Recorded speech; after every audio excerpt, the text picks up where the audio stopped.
D K Shivakumar ಅವರು CM ಆಗ್ತಾ ಇರುವಂತಹ ಹಿನ್ನೆಲೆಯಲ್ಲಿ ಡಿ ಕೆ ಸುರೇಶ್ ಅವರು ಫುಲ್ ಅಲರ್ಟ್ ಆಗಿದ್ದಾರೆ. ಆಪ್ತರ ಜೊತೆಗೆ ಮಹತ್ವದ ಚರ್ಚೆಯನ್ನು ನಡೆಸಿದ್ದಾರೆ ಮಾಜಿ ಸಂಸದ ಡಿ ಕೆ ಸುರೇಶ್ ಅವರು. ಹೈಕಮಾಂಡ್ ಹೇಳಿದೆ ಅವರು ರಾಜೀನಾಮೆಯನ್ನ ಕೊಡ್ಲಿ, ಆಮೇಲೆ ಎಲ್ಲ ಅಖಾಡಕ್ಕಿಳಿಯೋಣ ಅನ್ನುವಂಥ ನಿಟ್ಟಿನಲ್ಲಿ ಮಾತುಕತೆ ಆಗ್ತಾ ಇದೆ. ಡಿ ಕೆ ಸುರೇಶ್ ಅವರ ನಿವಾಸದಲ್ಲಿ ಆಪ್ತರ ಜೊತೆಗೆ ನಡೆದಂತಹ ಚರ್ಚೆ ಇದು. ರಾಜೀನಾಮೆ ನೀಡೋವರೆಗೂ ಕೂಡ ಯಾರೂ ಬಹಿರಂಗವಾಗಿ ಮಾತನಾಡಬೇಡಿ, ಸೈಲೆಂಟ್ ಆಗಿಯೇ ಇದ್ದು ಆಮೇಲೆ ನಾವು ಆಕ್ಟಿವ್ ಆಗೋಣ, ಅಲರ್ಟ್ ಆಗೋಣ ಅನ್ನುವಂಥ ನಿಟ್ಟಿನಲ್ಲಿ ಡಿ ಕೆ ಸುರೇಶ್ ಟೀಮ್ನಿಂದ ಎಲ್ಲ ರೀತಿಯಾದಂಥ ಸಿದ್ಧತೆಗಳು ಆಗ್ತಾ ಇದೆ. ಮೊದಲೀಗ ಅದು ಅಧಿಕೃತವಾಗಿ ಕನ್ಫರ್ಮ್ ಆಗಬೇಕು, ಅಲ್ಲಿಗೆ ಸುದ್ದಿಗೋಷ್ಠಿಯಲ್ಲಿ ಅವ್ರು ಹೇಳಬೇಕು, ಅದಾದ ನಂತರದಲ್ಲಿ ರಾಜೀನಾಮೆ ನೀಡಬೇಕು. ಅಲ್ಲಿವರೆಗೂ ಸುಮ್ಮನಿರಿ, ಯಾರು ಕೂಡ ಇದ್ರ ಬಗ್ಗೆ ಮಾತಾಡಬೇಡಿ, ಓಪನ್ ಸ್ಟೇಟ್ಮೆಂಟ್ಗಳನ್ನು ನೀಡಬೇಡಿ. ಒನ್ಸ್ ಅವ್ರ ರಾಜೀನಾಮೆ ಆದ ನಂತರದಲ್ಲಿ ನಾವು ಅಖಾಡಕ್ಕೆ ಧುಮ್ಕಣ, ಸೈಲೆಂಟ್ ಆಗಿನೇ ಇದ್ದು ಡಿ ಕೆ ಸುರೇಶ್ ಅವರ ಟೀಮು ಎಲ್ಲ ರೀತಿಯಾದಂಥ ಸಿದ್ಧತೆಗಳನ್ನು ಮಾಡ್ಕೊಳ್ತಾ ಇದೆ. ಈಗ ಆಲ್ರೆಡಿ ಅವರ ನಿವಾಸದ ಬಳಿ ಬಿಗಿ ಭದ್ರತೆಗೆ ಬೇಕಾದಂಥ ಸಿದ್ಧತೆಗಳನ್ನು ಪೊಲೀಸರು ಮಾಡ್ಕೊಳ್ತಾ ಇದ್ದಾರೆ. ಅತ್ತ ಡಿ ಕೆ ಶಿವಕುಮಾರ್ ಅವರು ಸಿಎಂ ಆಗ್ತಾ ಇದ್ದಾರೆ ಅನ್ನುವಂಥ ನಿಟ್ಟಿನಲ್ಲಿ ಸೆಲೆಬ್ರೇಷನ್ ಕೂಡ ಅವರ ಫ್ಯಾನ್ಸ್ ಕಡೆಯಿಂದ ದೊಡ್ಡ ಮಟ್ಟದಲ್ಲಿ ನಡೀತಾ ಇದೆ. ಏನು ಪಟಾಕಿ ಹೊಡಿತಾ ಇದ್ದಾರೆ, ಸಿಹಿ ತಿನ್ನಿಸ್ತಾ ಇದ್ದಾರೆ, ಎಲ್ಲ ಸೆಲೆಬ್ರೇಷನನ್ನು ಮಾಡ್ತಾ ಇದ್ದಾರೆ. ಇದರ ಜೊತೆಗೆ ಮಾಜಿ ಸಂಸದ ಡಿ ಕೆ ಸುರೇಶ್ ಅವರು ಬಹಳ ಅಲರ್ಟ್ ಆಗಿದ್ದಾರೆ.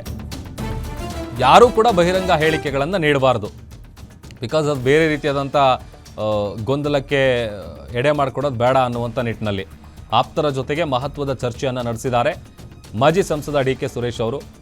ಜೊತೆಗೆ ಫುಲ್ ಅಲರ್ಟ್ ಆಗಿದ್ದಾರೆ. ಆಮೇಲೆ ಅವರು ಇನ್ಫ್ಯಾಕ್ಟ್ ದೆಹಲಿಯಿಂದ ಬಂದು ದೇವನಹಳ್ಳಿ ಏರ್ಪೋರ್ಟ್ನಲ್ಲಿ ಲ್ಯಾಂಡ್ ಆಗ್ತಾ ಇದ್ದಂತೆ ಯಾವುದೇ ರೀತಿಯಾದಂಥ ಪ್ರತಿಕ್ರಿಯೆ ನೀಡಿಲ್ಲ, ಕೇವಲ ಥ್ಯಾಂಕ್ಸ್ ಅಷ್ಟೇ ಹೇಳಿದ್ದು. ಅಲ್ಲಿಂದ ನೇರವಾಗಿ ಹೊರಟೋದ್ರು. ಒಂದೇ ಒಂದು ವಿಚಾರ ಕೂಡ ಅವರು ಮಾತನಾಡಲಿಲ್ಲ, ಏನಾಯಿತು, ಬಿಕಾಸ್ ಪದೇ ಅವರು ಡೆಲ್ಲಿಗೆ ಹೋಗಿ ವಾಪಸ್ ಬಂದಂಥ ಸಂದರ್ಭದಲ್ಲಿ ಏನೋ ಒಂದು ವಿಚಾರ ಹೇಳ್ತಾ ಇದ್ರು, ಏನೋ ಒಂದು ಆಗುತ್ತೆ, ವೆಯ್ಟ್ ಮಾಡಿ ನೋಡಿ ಒಳ್ಳೇದಾಗುತ್ತೆ, ಈ ಥರದ್ದೆಲ್ಲ ಡಿಪ್ಲೊಮ್ಯಾಟಿಕ್ ಆಗಿ ಹೇಳಿಕೆಗಳನ್ನು ನೀಡ್ತಾ ಇದ್ರು. ಬಟ್ ಇವತ್ತು ಅವ್ರು ಬಂದಂಥ ಸಂದರ್ಭದಲ್ಲಿ ಯಾವುದೇ ರೀತಿಯಾದಂಥ ರಿಯಾಕ್ಷನ್ ಇಲ್ಲ, ನೋ ರಿಯಾಕ್ಷನ್. ಬಟ್ ಒಂದು ಫೇಸಲ್ಲಿ ಒಂದು ಚಾರ್ಮ್ ಅಂತೂ ಎದ್ದು ಕಾಣಿಸ್ತಾ ಇತ್ತು. ಸೈಲೆಂಟಾಗಿ ಬಂದರು, ಸೈಲೆಂಟಾಗಿ ಹೋದರು. ಅವ್ರು ಹೇಳಿದ ಬರೀ ಥ್ಯಾಂಕ್ಸ್ ಅಷ್ಟೇ, ಥ್ಯಾಂಕ್ಸ್ ಹೇಳಿ ಅಲ್ಲಿಂದ ಹೊರಟೋದ್ರು. ಬಟ್ ಈಗ ಎಲ್ಲ ರೀತಿಯಾದಂಥ ಪ್ರಿಪ್ರೇಷನ್ಸ್ಗಳು ಕೂಡ ತೆರೆಮರೆಯಲ್ಲಿ ನಡೀತಾ ಇದೆ. ಮೊದಲಿಗೆ ಅದು ಕನ್ಫರ್ಮ್ ಆಗಲಿ, ಅವರು ಅನೌನ್ಸ್ ಮಾಡಲಿ, ಅಲ್ಲಿವರೆಗೂ ಕೂಡ ಯಾರೂ ಬಹಿರಂಗ ಹೇಳಿಕೆಗಳನ್ನು ನೀಡಬಾರ್ದು. ಇನ್ಫ್ಯಾಕ್ಟ್ ಅವರು ಕೂಡ ಹೇಳಿಲ್ಲ ಡೆಲ್ಲಿಯಿಂದ ಬರ್ತಾ ಇದ್ದಂತೆ. ಯಾಕಂತಂದರೆ ಹಿಂದೆಲ್ಲ ನಾವು ನೋಡಿದ್ದೀವಲ್ಲ, ಅವ್ರ ಜೊತೆಗೇ ಹೋದಂಥ ಸಂದರ್ಭದಲ್ಲಿ ವಾಪಸ್ ಬಂದಾಗ ಏನು ವಿಚಾರಕ್ಕೆ ಹೋಗಿದ್ರು, ಯಾವ ವಿಚಾರಕ್ಕೆ ಚರ್ಚೆ ಮಾಡಿ ಬಂದಿದ್ದಾರೆ, ತಾವು ಯಾಕೆ ತಕ್ಕಾಗಿ ಹೋಗಿದ್ರಿ ಅನ್ನುವಂಥದ್ದೆಲ್ಲ ಹೇಳ್ತಾ ಇದ್ರು. ಬಟ್ ಈ ಬಾರಿ ಡಿ ಕೆ ಸುರೇಶ್ ಅವರು ಆ ಥರದ್ದು ಗುಟ್ಟನ್ನು ಬಿಟ್ಕೊಟ್ಟಿಲ್ಲ.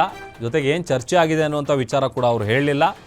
ಕೇವಲ ಬಂದರು, ಯಾವುದೇ ರೀತಿಯಾದಂಥ ಪ್ರತಿಕ್ರಿಯೆ ನೀಡದೆ ಹೋದರು ಬೆಂಗಳೂರಿನ ಕಡೆಗೆ. ಬಟ್ ಈಗ ಇದೆಲ್ಲದರ ನಡುವೆ ಸಾಕಷ್ಟು ಬೆಳವಣಿಗೆಗಳು ರಾಜ್ಯ ಕಾಂಗ್ರೆಸ್ನಲ್ಲಿ ಆಗ್ತಾ ಇದೆ. ನಿರಂತರವಾಗಿ ನಾವು ಗಮನಿಸ್ತಾ ಇದ್ದೀವಿ. ಎಲ್ಲಿಂದ ಅಂತ ಅಂದರೆ ಈಗ ನಿನ್ನೆ ಮ್ಯಾರಥಾನ್ ಸಭೆ ಆದ ಸಂದರ್ಭದಿಂದ ಹಿಡಿದು ಇಲ್ಲಿವರೆಗೂ ಕೂಡ, ಆಮೇಲೆ ಇನ್ನು ನಾಳೆ ಸಾಕಷ್ಟು ಬೆಳವಣಿಗೆಗಳಿಗೆ ರಾಜ್ಯ ಸಾಕ್ಷಿ ಆಗುತ್ತೆ ರಾಜ್ಯ ಕಾಂಗ್ರೆಸ್ಸು.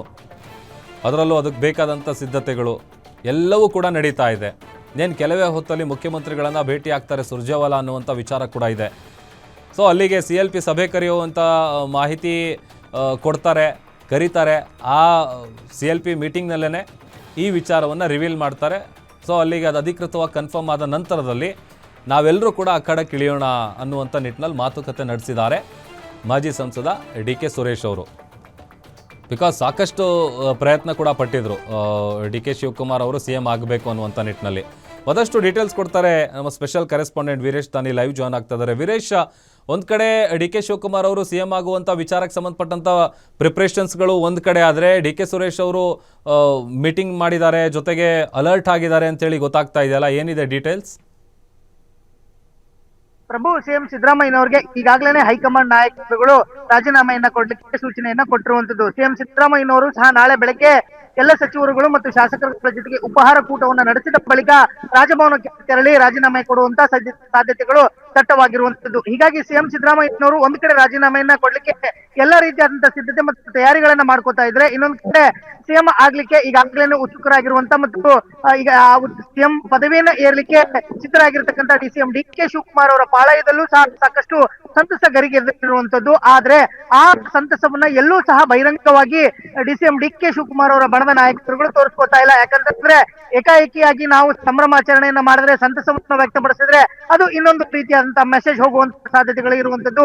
ಸಿಎಂ ಸಿದ್ದರಾಮಯ್ಯನವರ ಆಪ್ತರನ್ನ ಕೆಣಕಿದಂತ ಆಗ್ಬಹುದು. ಹೀಗಾಗಿ ಒಂದು ಕಡೆ ಪಕ್ಷದ ವತಿಯಿಂದನೇ ಪಕ್ಷದ ಹೈಕಮಾಂಡ್ ನಾಯಕರ ಸಮ್ಮುಖದಲ್ಲೇ ಸಿಎಂ ಸಿದ್ದರಾಮಯ್ಯನವರೇ ಘೋಷಣೆ ಮಾಡಿದ ಬಳಿಕ ಸಿಎಲ್ಪಿ ಸಭೆಯಲ್ಲಿ ಶಾಸಕಾಂಗ ಪಕ್ಷದ ನಾಯಕರನ್ನ ಆಯ್ಕೆ ಮಾಡಿದ ಬಳಿಕ ಮುಂದಿನ ತಯಾರಿ ಮತ್ತು ಮುಂದಿನ ಸಿದ್ಧತೆಗಳನ್ನ ಮಾಡಿಕೊಳ್ಳೋಣ ಅನ್ನೋ ಒಂದು ನಿಟ್ಟಿನಲ್ಲಿ ಡಿಸಿಎಂ ಡಿ ಕೆ ಶಿವಕುಮಾರ್ ಅವರ ಪಾಳಯದಲ್ಲಿ ಚರ್ಚೆ ಆಗ್ತಾ ಇರುವಂತದ್ದು.